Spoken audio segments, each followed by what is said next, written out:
Hello students.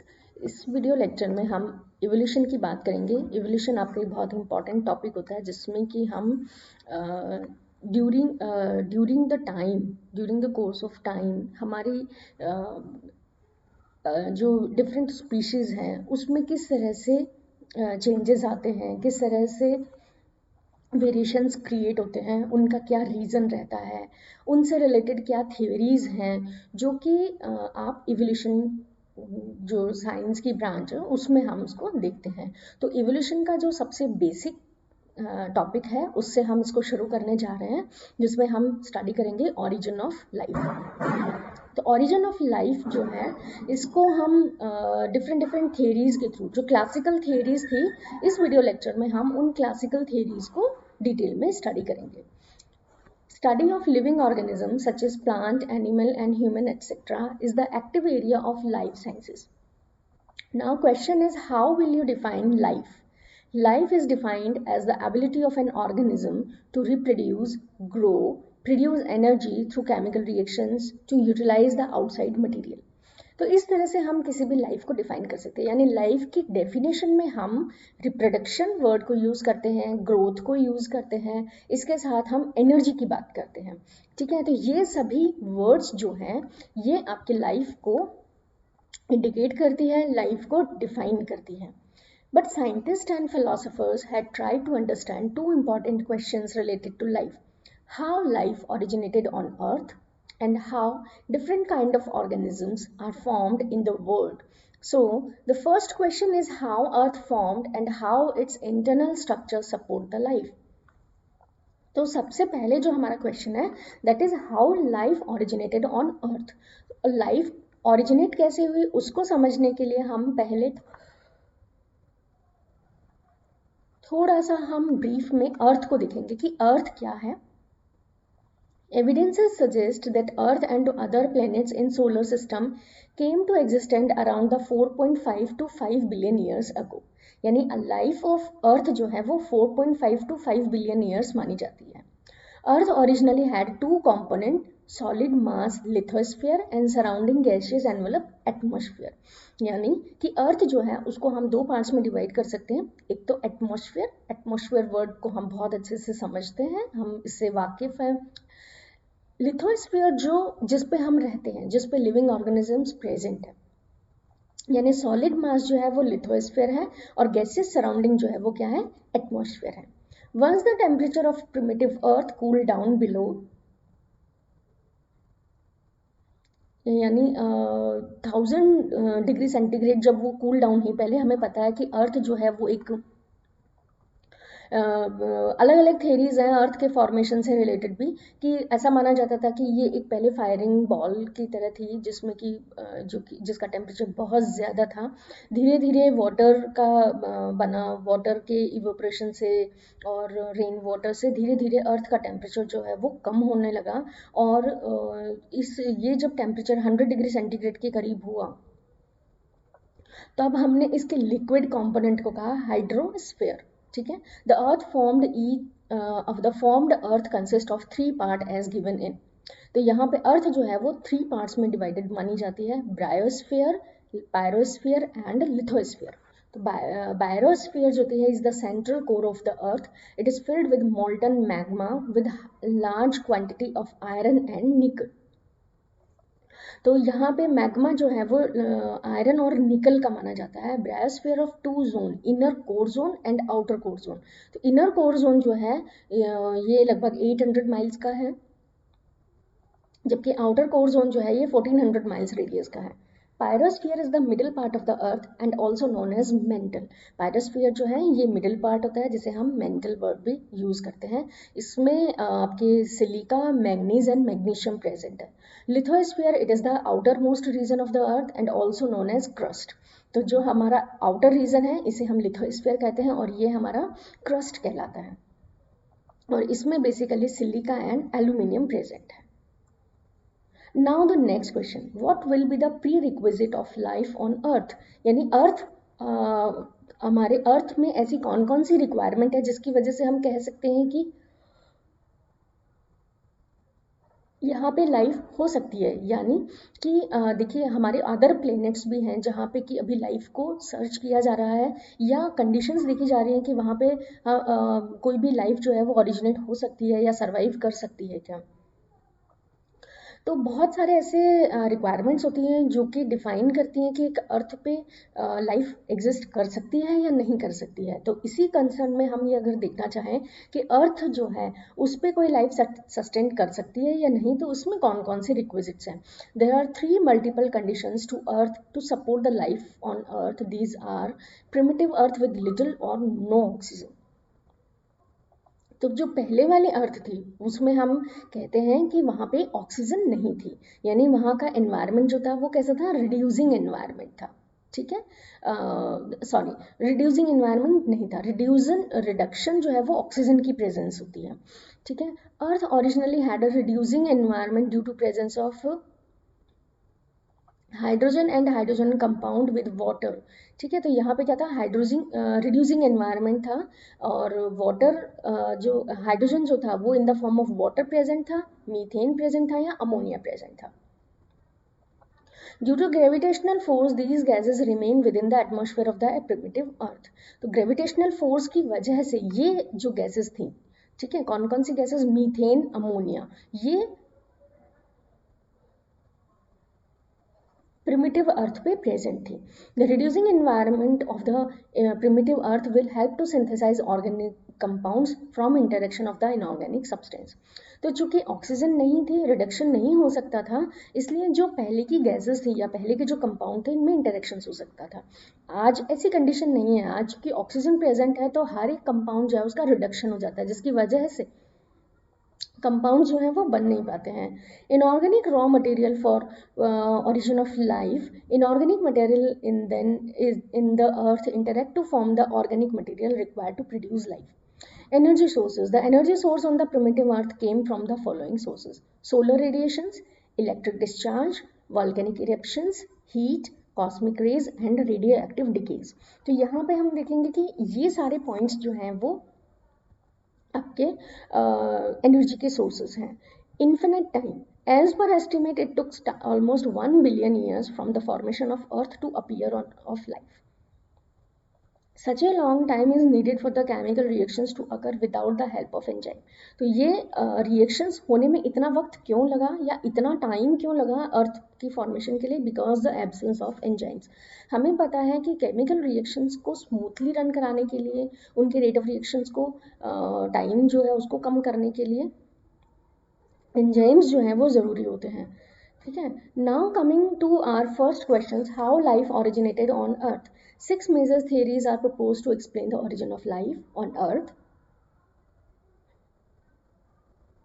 तो first theory क्या है? Theory of special creations.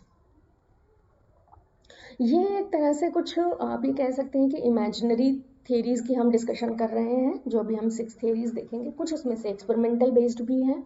लेकिन जो आपकी फर्स्ट थेरी है, थेरी ऑफ स्पेशल क्रिएशन, इसमें कुछ सुपर नेचुरल पावर्स को माना गया कि सुपर नेचुरल पावर्स कुछ होती हैं जिन्होंने लाइफ को ओरिजिनेट किया। The theory of special creation propose that earth on life is created by a super natural power, the God. According to the Christian belief, the God has created the universe, planet, animal, plant, and human in 6 natural days.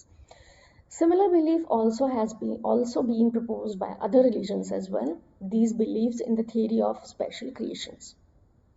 These points are as follows: all living organisms created on the same day, no difference in their appearance। ठीक है, इसीलिए they were created in the present form, जैसे कि अभी हम हैं उसी तरह से हमारा क्रिएशन हुआ। That means there is no evolution. Their bodies and organs are fully developed to meet the requirement to run the life। यानी किसी भी तरह का कोई एडेप्टेशन वहाँ पे प्रेजेंट नहीं था। यानी हम लोगों की लाइफ जो जैसे हम आज हैं, गॉड ने हमें वैसा ही बनाया था, उसमें हमें आज तक हमें कोई चेंज नहीं आया है। Objections to the theory of special creation, it was purely based on the religious belief। ये प्योरली हम इसमें कोई भी आप एविडेंसेस नहीं है, इसमें किसी भी तरह के कोई आपके एक्सपेरिमेंटल बेस्ड ये theories नहीं है। There is no experimental evidences to support the assumptions। The age of different fossils prove the living organisms appear on the earth in different time frame।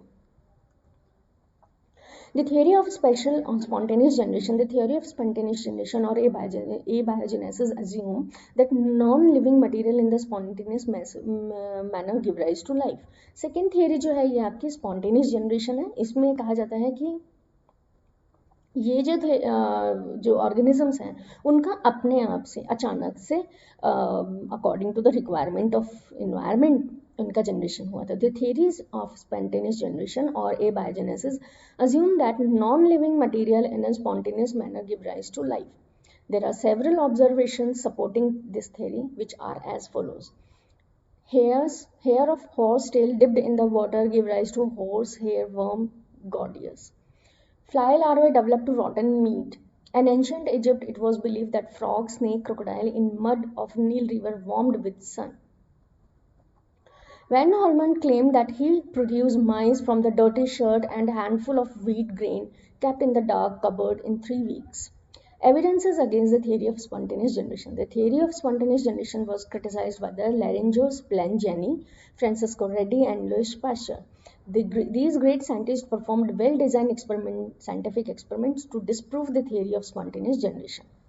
तो स्पॉन्टेनियस जनरेशन की जो theory थी इसको disprove करने के लिए 3 साइंटिस्ट थे, Spallanzani, Francesco Redi and Louis Pasteur, जिन्होंने अपने एक्सपेरिमेंट के थ्रू ये डिस्प्रूव किया, इसको खारिज किया कि स्पॉन्टेनियस जनरेशन जैसा कोई भी कॉन्सेप्ट नहीं होता है. The first theory is Reddy's experiment. Francisco Reddy did conclusive and well-designed experiment to disprove the theory of spontaneous generation. He placed 3 meat and fishes in the 3 separate jar. तो इन्होंने क्या किया, इन्होंने 3 जार लिए और इन जार में इन्होंने meet को रखा. एक जो फर्स्ट जार था वो आपका ओपन जार था, सेकंड जार जो था वो टाइटली सील्ड जार था, एंड थर्ड जार जो थे ये कह सकते हैं clothing jar covered with cloth netting.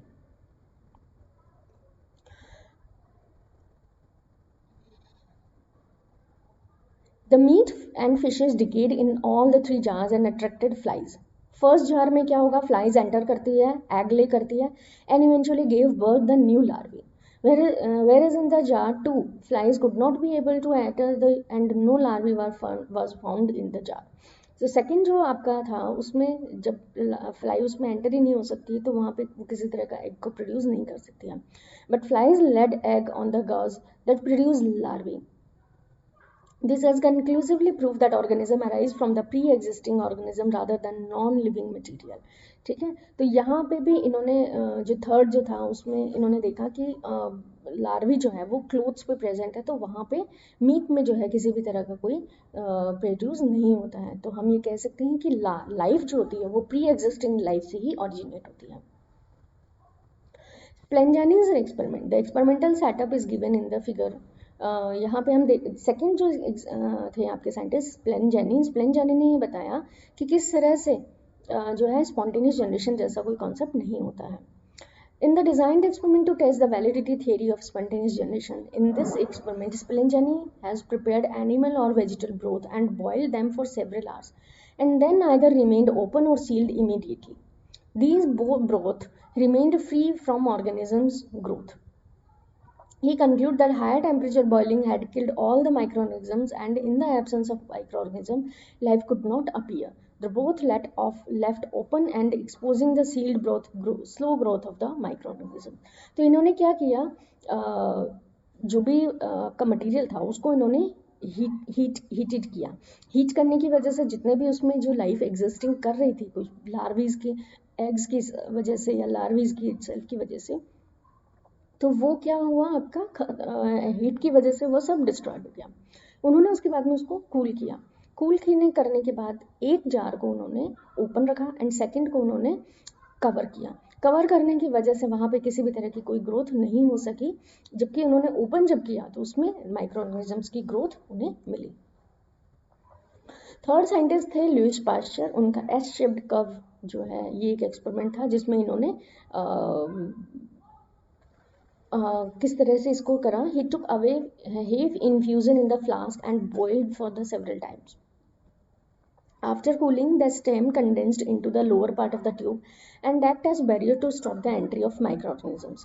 तो इन्होंने इसको क्या किया, स्टेम कंडेंस किया, lower part of the tube को उन्होंने वहाँ पे एक बैरियर की तरह, बैक्टीरियल ग्रोथ जो थी वहाँ पे ट्रैप हो गई। तो इन्होंने इसको जब बेंड किया, बेंड करने की वजह से क्या है कि जहाँ पे भी इन्होंने इसकी जो एक फ्लैट एरिया था वहाँ पे चूंकि एयर प्रेजेंट नहीं थी, एयर जो है वो एंटर नहीं कर सकती थी, इसलिए यहाँ पे किसी भी तरह की कोई भी ग्रोथ उन्होंने ऑब्जर्व नहीं की। तो इसे हम कहते हैं S shaped. Poiseuille's experiments does it disprove the spontaneous generation theory. Broth is placed in the flask, boiled to sterilize it. Second में broth is allowed to cool over time. Bacteria are trapped in the dust in the neck. तो bacteria वहाँ पे हो गए, broth remain bacterial free. तो यहाँ पे किसी भी तरह की कोई ग्रोथ इन्होंने ऑब्जर्व नहीं की। थर्ड थ्योरी आती है आपकी theory of catastrophism. This is the extension of theory of special creation. हमने तीन तरह की थ्योरीज देखी हैं। सबसे पहले हमने देखा theory of special creation, second था स्पॉन्टेनियस जनरेशन जिसके हमने तीन एक्सपेरिमेंट्स देखे जो इसको डिस्प्रूव करती है। थर्ड थ्योरी है catastrophism. This theory assume that a life is originated by the creation and it is followed by the catastrophe due to the geographical distribution। तो इन्होंने ऐसा माना कि लाइफ जो है वो कैटाट्रॉपिज्म यानी जियोग्राफिकल जो डिस्टर्बेंस हुई उनकी वजह से लाइफ में ओरिजिनेशन हुआ। Each catastrophism destroy the life completely whereas in each creation form life different from the previous one। तो इन्होंने ये बताया कि लाइफ जो नई लाइफ जो ओरिजिनेट हुई वो डिस्ट्रक्शंस की वजह से हुई। जैसे एक पर्टिकुलर कंडीशन थी, जियोग्राफिकल कंडीशन थी जिसमें कि कोई भी एक पर्टिकुलर लाइफ एग्जिस्ट कर रही थी, लेकिन किसी भी तरह का कोई भी अगर डिस्टर्बेंस होता है तो उसमें जो एग्जिस्टिंग लाइफ होती है वो पूरी तरह से डिस्ट्रॉयड हो जाती है और एक नई लाइफ ओरिजिनेट होती है जो उस पर्टिकुलर डिस्ट्रॉयड एनवायरनमेंट में अपने आप को फ्लरिश कर सकती है। Each catastrophe destroyed the life completely, whereas in each creation formed the life different from the previous one. Hence, each round of the catastrophe creation is responsible for the involvement of different type of organism on Earth. The criticism of the current theory is the same as previous one. There are no scientific experiments to support the hypothesis and mostly be based on the imaginary concept। ये सभी totally एक imaginary concept पे based है, इसलिए इसे भी बहुत ज़्यादा इन्हें इसको proof नहीं की support नहीं मिला। Theory of cosmozoid. This theory was put forward by the Richter and strongly supported by the Arrhenius। The theory assumed that life was present in the form of resistant spores and appeared on the earth from the other planet। इन्होंने ये बताया कि इस theory के according planet से spores जो है वो रेजिस्टेंट स्पोर्स जो है वो ट्रेवल करके हमारी अर्थ पे आए और उन स्पोर्स से नई लाइफ का ओरिजिन हुआ। Since the condition of earth was supporting the life, these spores grew and evolved into the different organisms. तो चूंकि हमारी लाइफ जो अर्थ की लाइफ, अर्थ की कंडीशंस उस वक्त इसको सपोर्ट करती थी, तो इस तरह से यहाँ पे जो है ग्रोथ शुरू हुई। This theory was also known as theory of panspermia और spore theory. The theory initially got the support from the fact that the fossil of microorganisms were found in the meteorites। तो ये microorganisms जो मीटरॉइड्स थी उसमें microorganisms के fossils मिले, इससे इसको थोड़ा सपोर्ट मिला। But no mechanism is known about the transfer of sperms from the other planet और whether these spores could survive the journey in the space. लेकिन इस तरह की कोई भी यहाँ पे मैकेनिज्म नहीं है जो ये एक्सप्लेन कर सके कि किस तरह से ये ट्रांसफर हुए और किस तरह से ये सर्वाइव किए। The absence of life form on any planet except earth and no details about the spores, its origin and mechanism of crossing interplanetary space and reaching the earth। तो यहाँ पे हम ये कह सकते हैं कि अभी तक हम लोगों को किसी भी प्लैनेट, दूसरे प्लैनेट पे लिविंग लाइफ के बारे में हमें अभी नहीं कोई नॉलेज मिली है, कोई भी डेटा वहाँ से नहीं मिला है। तो हम इसको कह सकते हैं कि इस तरह के स्पोर्स किस तरह के प्लैनेट से आए, किस तरह से उन्होंने ट्रैवल किया, किस तरह से अर्थ पे वो पहुँचे, तो ये अभी कुछ भी इसके बारे में कहना पॉसिबल नहीं है। In addition to this theory doesn't add much into the fundamental details about the origin of life. No scientific experiments were given to support the theory. As a result, the hypothesis doesn't receive much attention। तो इसकी वजह से अभी तक इस theory को बहुत ज़्यादा कोई attention मिला है। The theory of eternity of life. This theory assumes that life had no beginning or end. It believes that life has ever been in existing and it will continue to be so ever.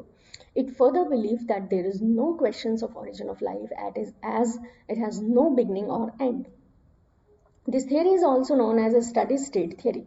तो इसे हम study state theory भी कहते हैं, क्योंकि इसमें ऐसा माना जाता है कि लाइफ जो है उसकी कोई एंड नहीं है, लाइफ की कोई बिगनिंग नहीं है, कोई एंड नहीं है। लाइफ जो है continue to be in the form of as it is present in the form of life. It further believed that there is no. The main objection against the proposed theory is that it could not be able to explain evidences support that initially Earth formed and then a life appeared on it, when the life exists before the formation of Earth. तो life जो है वो अर्थ के formation से पहले कहाँ exist करी थी। So all these theories are classical theories origin of life के बारे में है। नेक्स्ट वीडियो लेक्चर में हम जो डार्विन एंड लेमार्क जो थ्योरी है, इसके अलावा ओरिजिन ऑफ लाइफ का जो main Miller and Stanley theory है, उनको हम डिस्कस करेंगे। Thank you.